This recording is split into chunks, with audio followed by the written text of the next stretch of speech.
It's time to take a ride on the Steelers Afternoon Drive with our co-hosts, Alan Saunders and Zachary Smith.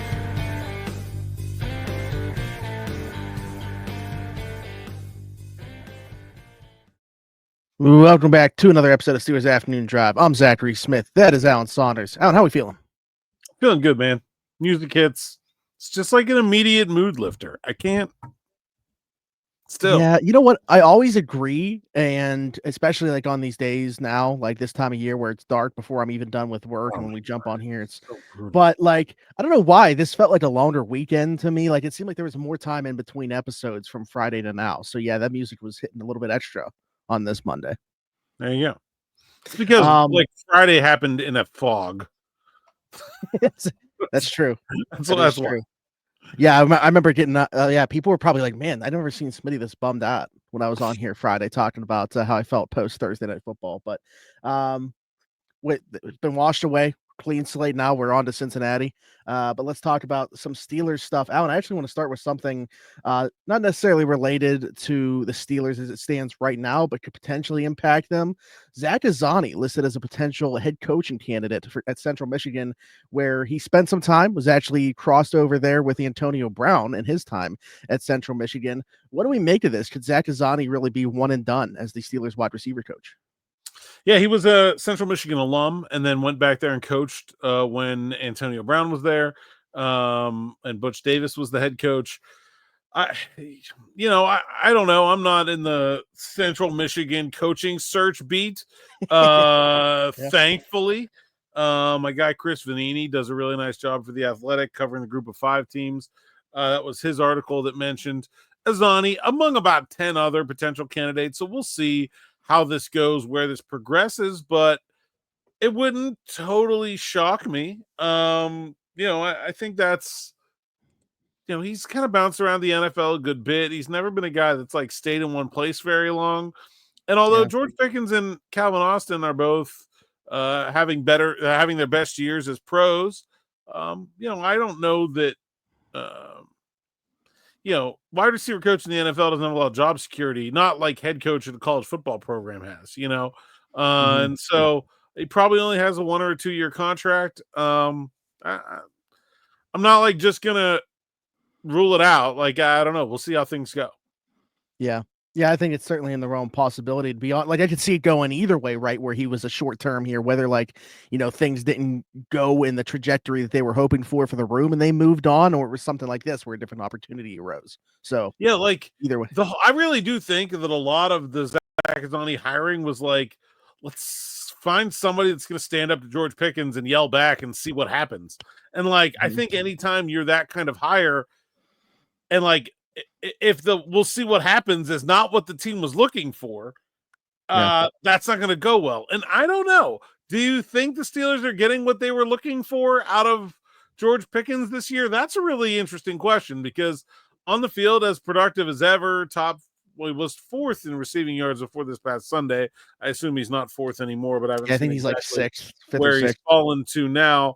But on a per-game basis anyway, one of the best receivers in the league. Statistically, still also prone to getting into fights after games and saying bulletin board things to the other team. And where are you on the George Pickens experiment? And do you feel that you've seen positives come out of the changes that they made, i.e. ditching Deontay Johnson and replacing his wide receivers coach this year?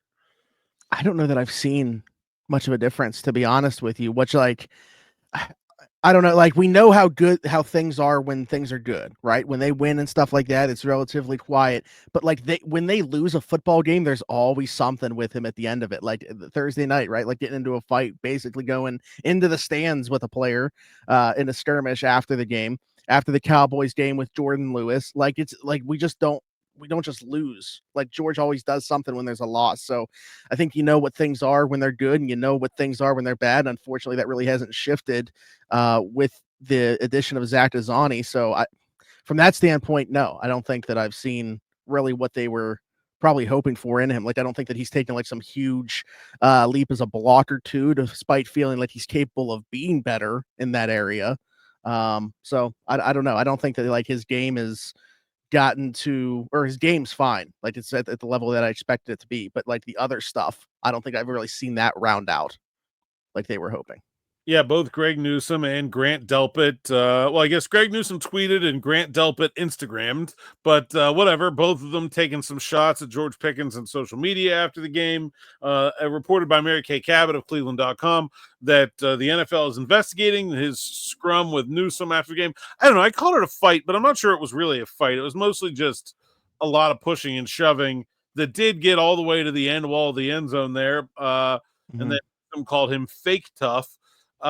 Yeah, I don't know that I've like, if the idea was that Zach Azzanni was going to be the George Pickens whisperer, I don't know that that's played out in a positive way. I'm not saying he's a bad coach. I'm just saying if that was the whole idea of the hiring, right. I don't know that I'm seeing anything. And then, of course, if that's the whole idea of the hiring and the Steelers decide this offseason that they're not going to extend a contract to George Pickens, then I mean, I think you have to, if the whole idea of Zach Azzanni being here was to be a George Pickens whisperer and there's no George Pickens in the near-term future, then obviously doesn't have a lot of future with the team. And that's, to me, like, that's why it seemed very intentional why he was the coach that they went with. Like, I think from like an actual coaching perspective, getting the most out of guys in terms of actually developing them as a receiver, I think they could have gone in a lot of different directions, but this seemed very intentional to get like a disciplinarian type to pair with Arthur Smith, who also is kind of that same breath in that way, to do that. Like, to get that out of George. And I don't know that that's happened specifically with him. So I don't know. Again, that's a good point to bring up too. But yeah, I could see this going both ways in terms of why Zach Azzanni's time with the Steelers would not be long. But we'll see how that plays out. I'm not sure we talked. I don't know that we talked about. Does either of what George did on Thursday bother you? The fight with the corner or the comments after the game? Does any of that do you not want to see that? Do you like it? Do you not care if it doesn't affect his play? Where do you fall? I just think like it's becoming, like I said, it's becoming a thing where it's like after every loss, right? There's always something like the comment. I mean, that's just stupid. Whatever. I don't really care about what he says after the game. It's almost like similarly to just on Sunday, right? With Justin Tucker talking about the kicks, despite playing on the same field as Chris Boswell. I understand that like a playing surface is more beneficial to the less talented team. Like that's what the Browns kind of needed to bring the Steelers down into that environment to have a shot. And maybe that's what George is saying in his own way. But I mean, that part I really don't care about. The fights, like, I just feel like it's after every loss, stuff like that's happening. I don't think it can continue to happen. He's already been fined 3 times for different things this year. Assume a 4th one is coming based off of that at the very least. So yeah, I mean, it's just these things continuing to stack, right? Like an isolated instance, whatever. But again, it seems like there's one of these every single time this team loses a football game. Yeah, and I don't know how many times you can take a fine for a post-final whistle unsportsmanlike conduct before the NFL decides to throw something stiffer your way. Like, I'm not saying he's going to get suspended this time, but if you do it 3 times in one season, you're giving him an excuse to take a game away from you. Like, you are. It's going the Draymond Green technical foul route. Right, yeah. Like, yeah. I'm not saying it's going to happen, but it's become a pattern that I don't think the Steelers or George Pickens should be okay with.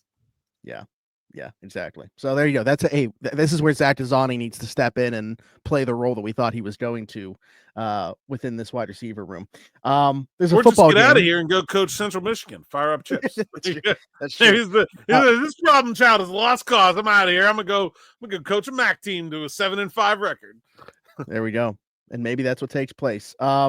There's a football game tonight, Alan, that directly impacts the Steelers in a way because the Baltimore Ravens, who are in the AFC North, trailing the Steelers and will still be trailing the Steelers despite tonight's result, take on the Los Angeles Chargers. And the only thing I really wanted to bring up was what I just said. The Steelers going to stick at that 3 seed regardless of tonight's result. The Houston Texans suffering a loss yesterday, the Tennessee Titans, which, yesterday I feel like was a good reminder that, teams lose football games that they shouldn't sometimes. There's a lot of chatter about the Steelers losing to the Browns on Thursday just for KC to struggle and end up kicking a game-winning field goal as time expired against Carolina. Houston to lose to Tennessee. Minnesota goes to OT with Chicago. Washington losing to Dallas. This is just these happen from time to time. And I think yesterday was a good reminder of that. But yes, the Steelers will stick to the 3 seed despite tonight's result. Yeah, I mean, it doesn't. I don't even know that they have a real rooting interest in the game. Like, I'm not sure it matters. Which, I guess you root against the Ravens, right? But like, I typically do. Yes. Yeah, but like the Chargers are right there in the AFC playoff picture too. So like, I mean, I guess winning the North matters a lot for the Steelers in terms of getting home field advantage, but the Steelers have beaten both these teams already. I'm just saying I don't think it makes a big deal for their playoff chances, whether regardless of who wins this game. I guess is what I'm saying. Let me ask you: Would that opinion, like if the Steelers would have won on Thursday night, do you think it would have been different who the Steelers or Steelers fans should have been wanting to win this one? Well, I think then you start to feel more confident about being the 3 seed. You can start to think about who you'd rather play, right? Because then it comes to, who do you want to be the 6 seed? I don't know the answer to that question. I think the Steelers handled the Chargers fairly easily. They've had the Ravens number. I don't know. I don't know that I have a strong feeling about what. I mean, they're of the teams that are currently in the AFC wildcard picture. The Steelers are 3-0 against them. They beat the Broncos. The other one beat the Broncos. Beat the Ravens. So I guess they should feel pretty good no matter what. I don't know that I have a strong opinion about the order of preference I would put those potential wildcard opponents in. And to be honest, I feel like, and this isn't me saying that the Ravens are my preference there, but they're the one, like, from where they were at the time. Like, obviously they were the most recent opponent, but also like they've had the least amount of change, right? Because like Justin Herbert got injured in that football game, and with the Broncos, that was week 2, and they looked like a totally different football team offensively since that point. So I just feel like the Ravens have undergone the least amount of change as well. I'll say this. I think the Broncos are total frauds, and I think that the Steelers should want to play them. I keep waiting for them to just like completely fall off offensively. Here are the teams that the Broncos have beaten: the Bucs, the Jets, the Raiders, the Saints, the Panthers, the Falcons, and the Raiders again. Yeah, they are 0-5 against the Seahawks, the Steelers, the Chargers, the Ravens, and the Chiefs. Every team they've played with a pulse, except for maybe the Bucs, if you count them as having a pulse. I don't know. They've lost to. So I don't think they're very good at all. But see, to me, that's even 5, but like, yeah. To me, that's even like saying that they're frauds is even more complimentary of what I thought they were going to be. Like, that's still way better than I expected them to be. Like, I did not think that they were going to be in this conversation. So, like, I agree. Fake contenders, pretenders, frauds, whatever we want to call them. I don't necessarily. Yeah, I don't think that they're going to make noise in the playoffs, but they're in a position, unless they could definitely fall off in the back half of their schedule, where they're still going to be in the mix. They could beat the Browns and beat the Colts and be 9-5, and then like lose out at Chargers, at Bengals, at Chiefs, and maybe still make the playoffs. Yeah, absolutely. And then I would expect them, I'd predict them to be one and done. But again, they would have gotten to the playoffs in a year where I didn't think that was even going to be a conversation. I would have thought they would be more likely to be drafting first overall. Yes. Where do I want to go to next? Let's talk about, Alan, one thing that we wanted to talk about a couple weeks ago, and I feel like is more prevalent now than ever, especially when you see what Saquon Barkley just did on Sunday Night Football, is the conversation surrounding running backs. And it sucks that we didn't have this conversation already, because it kind of looks now like we're piggybacking off this, but I swear this was in our notes like weeks ago, and we didn't end up bringing it up. Saquon Barkley to Philadelphia, Derrick Henry to Baltimore, Joe Mixon, after getting cut by Cincinnati, goes to Houston for like 8-point-something million. And Josh Jacobs getting that deal in Green Bay after they decide to move on from Aaron Jones, who goes to Minnesota. These teams investing in the running back position. The way that we want to kind of circle back to the Steelers, we know Najee Harris looking for a contract after this year. These, running backs, relatively highly paid for their position, but in general, if you look at like overall, right, there's 100 and some players making more money than Saquon Barkley this year in the NFL. I feel like, and you feel like, potentially this is like a year now where the production of these running backs going into these right environments where it makes sense to pay a running back, because you feel like maybe you're one piece away from competing in a way these teams did, could help out the running back market in a way that, even though we already felt like it wasn't likely Najee Harris was going to be a Steeler, once again, something that could make it even less likely that he's going to sign a new deal in Pittsburgh. Yeah, I think there are so I think very clearly that the pattern to follow here is that you have these teams that already had established quarterbacks and already had good offenses deciding to spend a little bit, not a ton, a little bit of money on established players at the running back position instead of just picking through the muck looking for guys. And I think we already kind of saw that like at a slightly different level when we saw just how different the Bills looked when they really turned to James Cook. I mean, Yeah. I understand they used him as a second round pick and not like a free agent acquisition, but I feel like it was a lot of the same thing, right? Where you saw the impact of that really talented running back on what was already really good offense. And now I think you're seeing it with Barkley. I think you're seeing it with Henry. I think you're seeing it with Jones and Green Bay. Jacobs in Green Bay. And so, yeah, I think now, does that mean that the Patriots and the Panthers were smart to sign Ramondre Stevenson and Chuba Hubbard to giant contracts?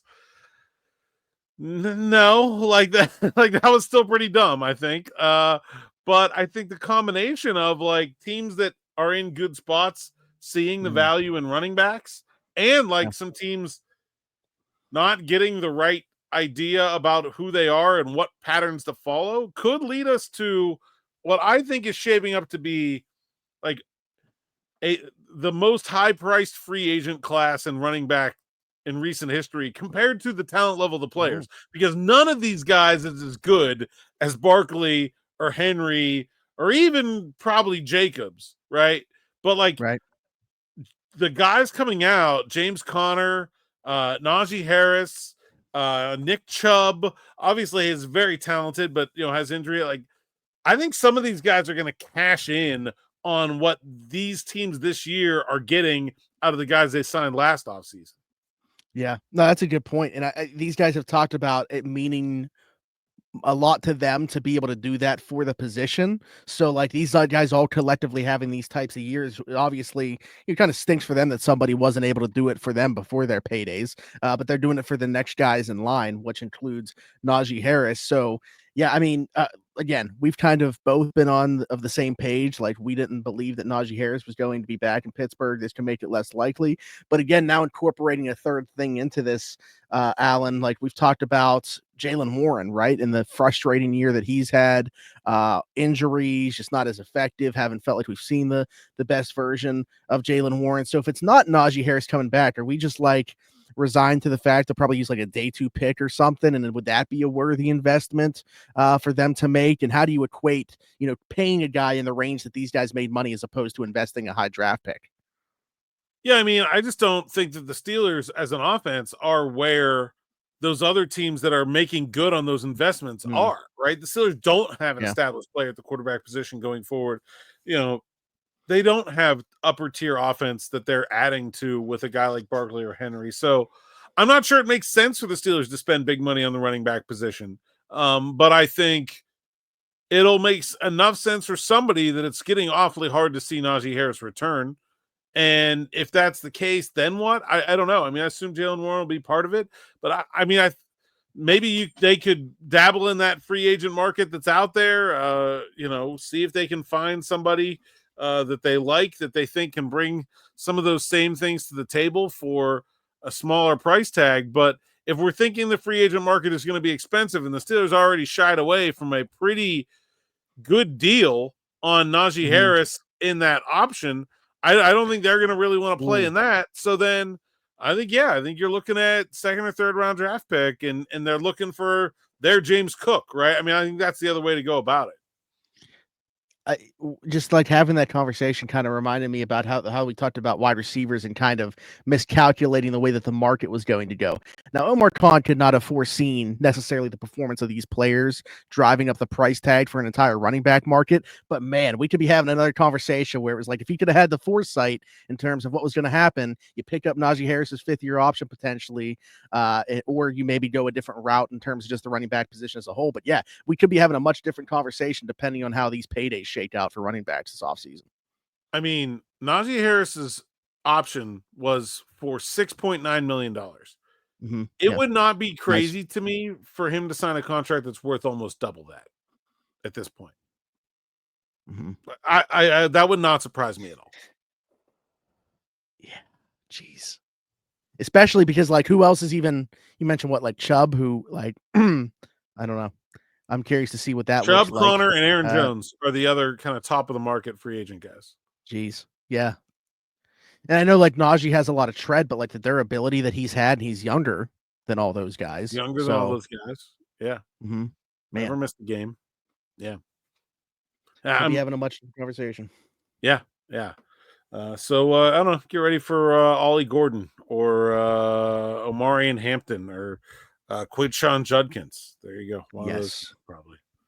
Steelers scouted Judkins for I think the 5th time. Of course, there are about 20 good draft prospects on that Ohio State team, so hardly just scouting Judkins, but they were out there for the. I think Ohio they would State like him quite a bit, though. Yeah, I agree. Yeah.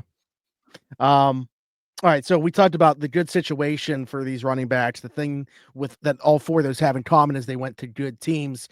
Still believe the Steelers are a good team, Alan, and it's an interesting thing to bring up, but you kind of wanted to talk through your process of evaluating the team and why you don't get too high or too low on the results of one game, and why ultimately when you're saying you think this is like a 10-7 football team, the win or loss in one game isn't going to change that, and just how, the impact or whatever your entire process there.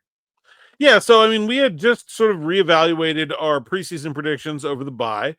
I was at 9-8 preseason. I think I said, okay, after the first half of the season, I'll change it to 10-7. And somebody asked me after the Browns loss, like, "What's your prediction now?" And I'm like, "Still 10-7." Like, no, just after every game. After every game, you're gonna keep out, and like, it's not gonna change. Like, I don't. That's not so. Like, look, I'm not saying this is for everyone. Like, I'm not telling people how to do whatever they want to do. Like, but like for me, and I just had another conversation that made me think of this too, where like, it was in the sort of Fields should play in the red zone conversation, and I was pointing out those numbers about how the Steelers were better in the red zone when Fields was playing quarterback, and someone said, "Yeah, but what about the defenses they played?" I was like, "The best 2 defenses the Steelers have played this year are the Chargers and the Broncos, which came when Fields was a quarterback." Somebody else came up with but they weren't when they were playing them, and I'm like, yeah, like that's not the way this works. Like, so I just want to sort of explain my process a little bit. Do you remember the game show Deal or No Deal? Were you Howie Mandel and the models with the cases? Yeah. The double fist bump because he doesn't shake hands. Right. Yes. That's weird. So the premise of the game is your case has a value, and as things become revealed, like the projected value of your case could be either a lot higher or a lot lower than the actual value. That is the process that I'm watching happen when I'm watching a team over the course of a season. So that like the team is probably here. And then like things happen and they're, maybe the Steelers are actually really good. And maybe, oh my God, they lost to the Browns, the Colts and the Cowboys. Maybe they're actually really bad. And like you eliminate some of the extremes as you go through, like, the $1 million case is off the board. Oh, the penny case, they're not gonna go 20-0. Okay, like, but like most of the outcomes are in the middle, and most of the cases are in the middle, and you just like that's what I'm watching play out. Is that like sometimes a high one goes off the board, and everybody else's thought processes are going to change, and I'm just saying that like the average of those 17K or whatever 20 cases was $10,000, so it's probably about $10,000 from the beginning. Like that's the number, and so I think like that's the way I'm viewing things. Is that like teams do not. I'm not to say teams don't improve over the course of the year because they can, but I think more of what you're seeing is you are watching points on a graph around a median. And like not every game is representative of the talent of the team, but like most of them will be over the course of time. And the more data points you have, the easier it is to kind of hone in on what we think this team really is.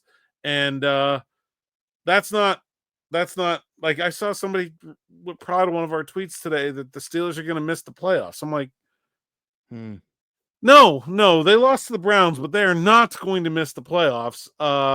I'm very sure of that. Like, hey, look, if you want to feel upset about them losing, I'm not telling you how to feel, but like, Yeah. that's not a sensible evaluation based on what we know. Absolutely. I want to ask you one question as it relates to just like how you view the team in general. I'm curious, like, does Mike Tomlin as a head coach play into this at all? Whether because I've always said I feel like he is the type of coach that offers a very safe floor of what a football team is going to be. Like he's going to elevate that to a certain level. Now, if people want to argue they feel like he can't get it done in the postseason or anything like that, I mean, I know that the results haven't been there as of late. Whatever, that's a different conversation to me. But yeah, does Mike Tomlin being the head coach of this go into that process or that analogy that you just made with Deal or No Deal thing at all? Yeah, I mean, statistically, it's like smooth data, right? Like, if I have a group, a sample, and my sample is 10-0, 10-0, 10-0, the average is 5. But if your sample is 6-4, 5, 6-4, 5, your average is 5-2. But if I'm going to make a prediction about what the next value is, my prediction would be 5 for both of them, but I'd have a lot more confidence in yours being right because the data is much more clustered, right? And so when you talk about like a coach like Tomlin, like raising the floor, and also like where you get ceiling is you get ceiling from unknown, right? You get ceiling from we don't really know how good this person or player or thing can be. I don't think there's a lot of unknown left in Mike Tomlin. I think it's mostly known. And so like it's a little easier to put the Steelers into a box, I think, than it is a team that is just on the rise, a coach that is just on the rise, a player that is just on the rise. The Steelers have relatively little of that, especially this year's Steelers. Like, I felt very confident about this year's team outcome range being in a very narrow band. Like, I don't know what sort of odds you would have had to give me, but like, if you would have let me bet that the Steelers were going to finish between 8 and 10 wins, I probably would have bet every penny I had on that outcome. Like, because I just like that's where they were going to be the whole time for me.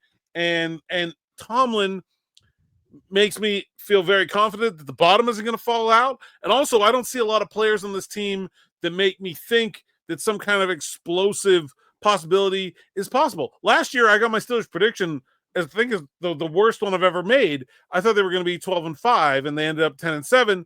But Kenny Pickett provided the possibility of that explosive growth, right? You didn't know how good he could be. Turned out not that good, but like there was potential there. Where is that explosive potential in this Steelers team? Like I just don't see it. They are going to be right where we think they are.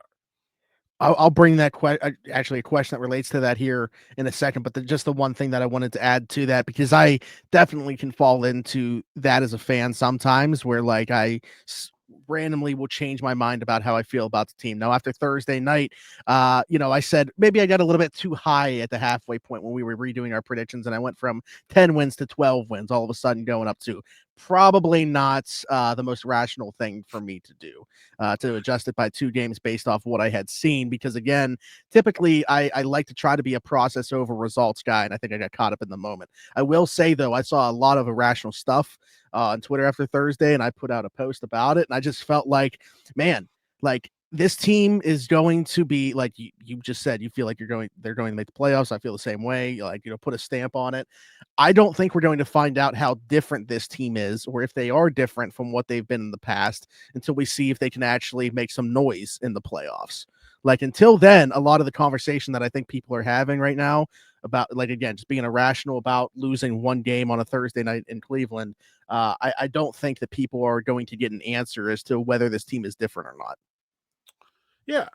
And I think there's different sort of lines for what qualifies as making noise in the playoffs, but I think largely I agree with that. Like we're not really going to know until we get there.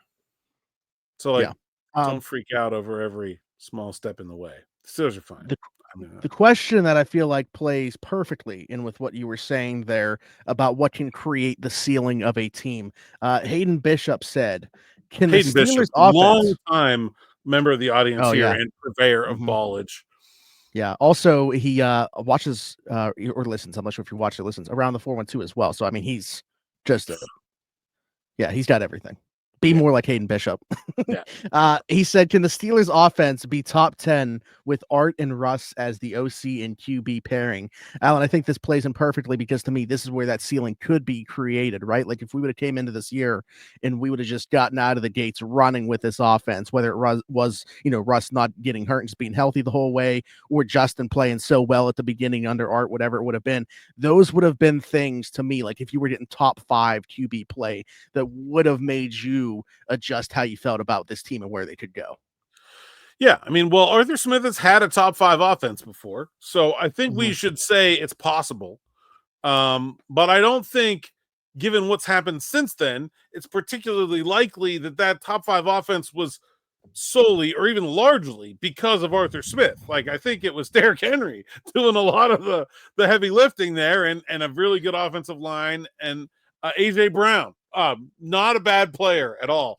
Perfect ingredients. Talking with Dan Kingarski about this. We were waiting to go on the final word on Sunday, and he said, we're watching the Eagles. So he said, why does the Steelers offense ever look like that? And I said, because AJ Brown is better than every player on the Steelers offense. And, that's the way it goes. So, is it possible that is Arthur Smith and Russell Wilson right now materially worse than the coordinator and receiver combo that Arthur Smith did that very thing with in Tennessee?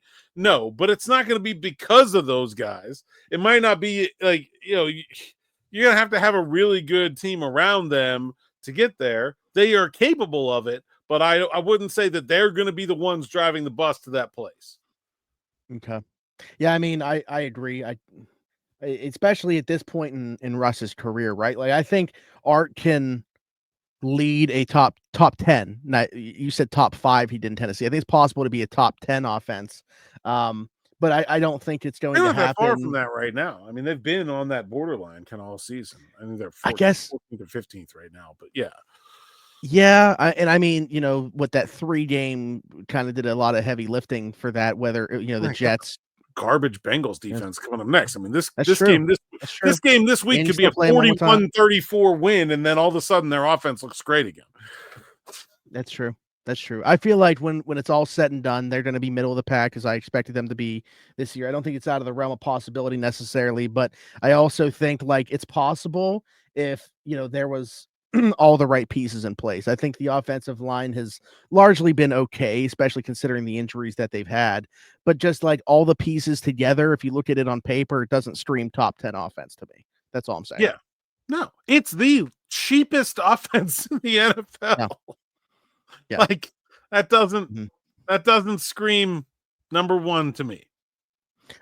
Last thing real quick before we get out of here, because Mark asked about Mike Williams, and we talked about Mike Williams quite a bit. You talked about him on an episode of Morning Rush, but he just wonders what's going on with Mike Williams' utilization. Is this just going to be a slow burning process here? Could this mini bye week lead to him coming out of the gates hot against Cincinnati?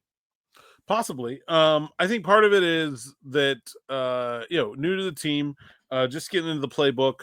And then, so that's part of it. The second thing is, the Ravens game was not a matchup for Mike Williams in a lot of ways, in that the Ravens play a lot of cover 2, a lot of quarters, and not a lot of that cover 1, cover 3, which we talked about being the reason the Steelers wanted a guy like Mike Williams. And I thought the Browns are a cover 1 team, but they played a lot of cover 2 in that game. And so I think it just wasn't a great matchup. It also wasn't great, conditions for throwing deep balls. And so Mike Williams is only good at one thing. That one thing is really useful in the Steelers offense, but he is not he is the Landon Roberts of the offense. He is good at one. He is a one use tool. He is E-Rob's a hammer. I don't know. We got to come up with the equivalent for offense, but he does one thing. It's run. Actually, he's a very good blocker, but as a receiver, he does one thing, and that's run go balls. That is not always the most useful thing. And so you see, I had a tweet yesterday of when they ran the twin deep routes on the same side of the field, and the safety has to respect both of them, he gets a little bit too far outside, then Calvin Austin back inside cooks him. That's Mike Williams causing that play. That safety is not going to give Van Jefferson that amount of respect. So he's still having an impact on the offense. It's just not. No, if the safety stays at home, then the ball goes to the outside and it's a one-on-one with Mike Williams. It just didn't play out that way. But he's like, here's like the max utilization you should expect from Mike Williams going forward is like 4 catches, 120 yards, and 2 touchdowns. Like that's like the best possible game you're going to get out of him. Like he's going to be a home run hitter. That is it. Like that's all. And people ask me, why don't they use him in the red zone? Because you can't run deep balls in the red zone. There's no deep to run. Like he's never been a great separator, certainly since the knee injury, not as good as he used to be in that regard. If he's separating, it's going to be deep down the field with his long speed, and he's using his size to, make it combat catch. Like, unless you want to throw fades, which are about the worst play I can think of at the goal line. Well, if you're going to throw in the Cordero Patterson on a 2-point play. I mean, okay, it's better than a fade to Cordell. Fades at the red zone are a bad idea. Stop calling them in general. 2, if you're going to call them to anybody on this team, it should be George Pickens. And you certainly don't need 2 guys to do that. I think that there's a way to get Williams more involved, but he's not like some fix-it-all answer that's like just going to make the kid on the side of the bus where the Steelers play Mike Williams is not all that happier. Like it's not fixing everything. I will say I like the shout for this week, though. I'm not saying that's going to be my bold prediction about Mike Williams, but I like the matchup. Also, no DJ Turner for Cincinnati the rest of the way. So, if Cam Taylor-Britt's going to be exclusively on George or whatever, however they're going to. Their safeties haven't been playing very well either. So even if it is like cover 2, I kind of like the Steelers receivers to win those matchups with those safeties, as long as you have to design the route to put. Remember the touchdown between Joey and Minka Fitzpatrick against Denver, where it's like over Joey's head and out to the side. Like you gotta. Or you mean L.A.? Was that L.A.? I thought it was Denver. Maybe it was L.A. Oh yeah, I think you're right. Either way, you got to run a route to the same side to put the corner in conflict, and then you get in George or Williams one-on-one against those safeties who haven't been very good. Yeah, I could get down with that. Yeah. So again, not saying that my bold predictions don't have to do with Mike Williams, but just keep in mind this is a Mike Williams matchup that makes sense coming up against Cincinnati. Alan, until next time, tell the people they can find you. At @Saunders_PGH on X, Instagram, TikTok, and Blue Sky. PGH Steelers Now is the site's account. SteelersNow.com is where the words live. Read them so I can get paid. Use promo code SN Plus to get 10% off an annual subscription, and you can read all the words without ads and get all the best stuff from me, DB, Aaron Becker, and the whole rest of the Steelers Now team. Like, subscribe, hit that bell for notifications here on the YouTube channel so you don't miss an episode of Afternoon Drive, Morning Rush, Sights and Sounds. We got a packed day on Tuesday. The Steelers did not practice today. Will practice tomorrow along with Mike Tomlin. So just a whole bunch of stuff happening on Tuesday. Don't miss any of it. Hit that bell for notifications. And be back here with more tomorrow morning. And not on Tuesday, but on Saturday, Steelers Spotlight with Aaron Becker, the aforementioned. Already 2 episodes of that up. So if you haven't already, be sure to go check those out. Shout out to Aaron. Like, subscribe, hit that notification bell. If you're listening somewhere else, be sure to leave us a 5-star review and subscribe as well. Apple, Spotify, wherever your podcast from, you'll find us there. Just search Afternoon Drive, Steelers Afternoon Drive. Just same way you'll find us on TikTok, again, Steelers Afternoon Drive. And then you'll find me everywhere, Zachary Smith, PGH. For Alan Saunders and myself, thanks for jumping in. Take another ride on the Steelers Afternoon Drive.